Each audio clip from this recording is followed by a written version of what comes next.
Mon frère, mon meilleur ami. Je suis en Nouvelle-Angleterre pour faire un film, puis trop de souvenirs m'en reviennent. Il fallait que je t'écrive. Tu te rappelles comment c'est beau ici? L'odeur de la mer, nos vacances quand on était petits avec papi et maman. Ça fait longtemps. En fait, ici, tout me rappelle toi.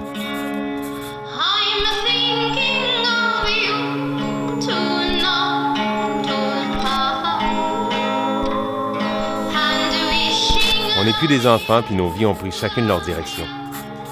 Mais en roulant avec les gars sur le bord de la mer, je me suis dit que même si tu roules plus beaucoup, t'aurais aimé ça être là. En tout cas, moi, j'aurais aimé ça que tu sois là. Je m'ennuie du temps où on roulait ensemble, avant que les choses changent.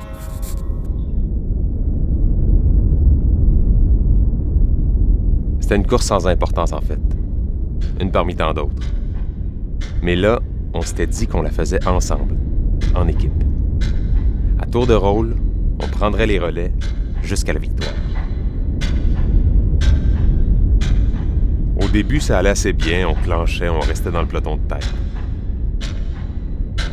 Puis à un moment donné, j'ai eu l'impression que mon frère avait de la misère. Il était pas capable de garder la cadence.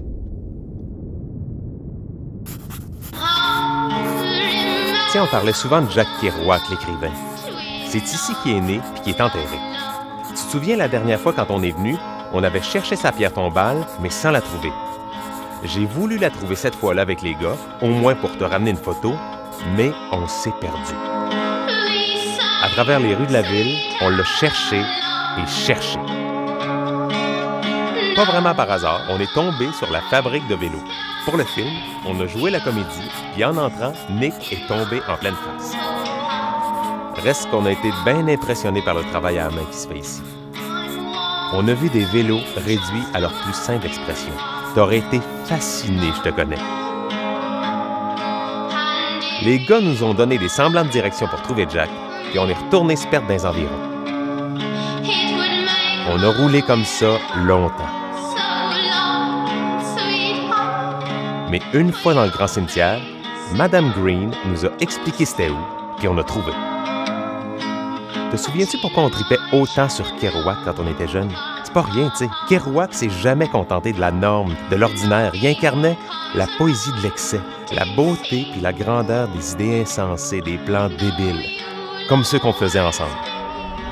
Avant.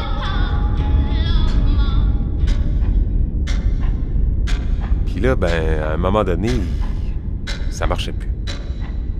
Plus ça allait, plus il traînait, puis là, les autres étaient sur le bord de nous larguer.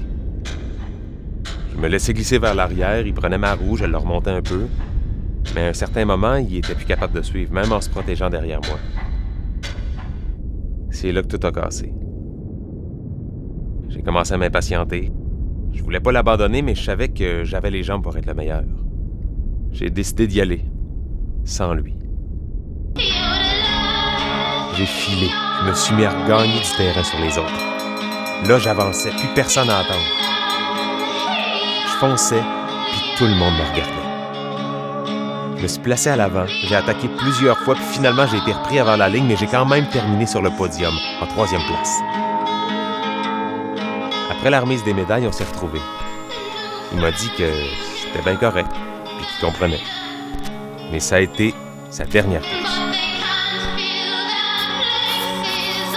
J'ai toujours aimé penser que j'étais un peu comme Kerouac, que mes excès allaient un jour me mener à une certaine sagesse, que c'est à force de chute, de rupture puis d'expériences extrêmes que j'allais me fabriquer.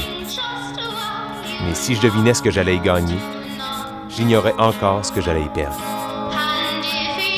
C'est le printemps, le retour de la saison de ma démesure. Puis je sais que j'irai encore trop loin. On a d'ailleurs fait une course de vélo ici, rien de sérieux. C'est peut-être juste l'odeur de la mer, mais ça m'a rappelé notre dernière course, ensemble, quand on était meilleurs amis. T'en souviens-tu?